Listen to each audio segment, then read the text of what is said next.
అందరికీ శుభోదయం మరియు 79వ స్వాతంత్ర దినోత్సవం శుభాకాంక్షలు. నా పేరు రాహిణిశ్రీ. నేను 5వ తరగతి బి సెక్షన్ చదువుతున్నాను. ఈ స్వాతంత్ర దినోత్సవ వేడుకల గురించి మీతో కొన్ని వాక్యాలు పాలుపంచుకుందాం అనుకుంటున్నాను. స్వతంత్రం నా జన్మకు అన్నారు శ్రీ బాలగంగాధర్ తిలక్ గారు అన్న మాటలు మనం ఇప్పటికీ మర్చిపోం. ఎందుకంటే ఎంతోమంది స్వాతంత్ర సమరయోధులు, తిరగబాటుదారులు ఈ స్వాతంత్రం తేవడానికి వారి ప్రాణాలను సైతం అర్పించి మన కన్నతల్లి అయిన భారతదేశం కోసం మన స్వతంత్ర సమరయోధులు ఎంతోమంది మనకి స్వాతంత్రం తీసుకురావడం జరిగింది. మన భారతీయులు నమ్మితే ప్రాణాన్ని సైతం అర్పిస్తారు. అలాగే బ్రిటిష్ వారిని నమ్మాము, వారితో వ్యాపార సంబంధాలు బాగుంటాయి అని అనుకున్నాం. కానీ మన మీదే స్వారీ చేయడం మొదలుపెట్టారు. వారి స్వార్థం కోసం మన దగ్గర ఉన్నవన్నీ దోచుకోవడానికి ఎన్ని చెయ్యాలో అన్నీ చేశారు. రైలు మార్గం కనిపెట్టి మన దగ్గర ఉన్న ఖనిజాలన్నీ వారి దేశానికి తరలించారు.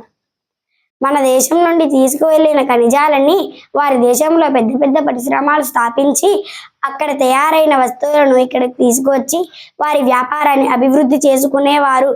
మన దేశంలో బ్రిటిష్ వారికి ఇబ్బందులు లేకుండా సుఖంగా బ్రతకడానికి ఎన్నో కట్టడాలు కట్టుకున్న స్వార్థపరులు. బ్రిటిష్ వారు మనల్ని ఎన్నో కష్టాలు, ఇబ్బందులు పెట్టేవారు. ఒక్క పూట తిండి తినటానికి ఎన్నో బాధలు పడ్డాము. మన భారతీయులు స్వేచ్ఛగా, స్వతంత్రంగా జీవించడానికి ఎన్నో కష్టాలు అనుభవించవలసి వచ్చింది. మన భారతీయులకు ఓపిక అయిపోయినా సహనంతో భరించి ఎంత కష్టమైనా ఆ బాధను దిగమింగుకొని బ్రిటిష్ వారికి సేవలు చేసేవారు. మనకు నిద్రాహారాలు లేకుండా ఎన్నో ఇబ్బందులకు గురి చేశారు.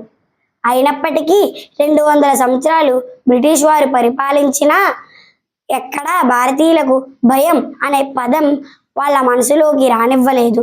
ఎన్ని ప్రాణాలు పోయినా మన దేశానికి స్వతంత్రం తేవాలనే సంకల్ప బలంతో మన విజయానికి తొలిమెట్టయింది. బ్రిటిష్ వారు వచ్చి పరిపాలించకపోతే మన భారతదేశానికి మన భారతీయులు ఎటువంటి వారో ప్రపంచానికి మన గొప్పతనం తెలిసింది. మేరే భారత్ మహాన్. జై హింద్.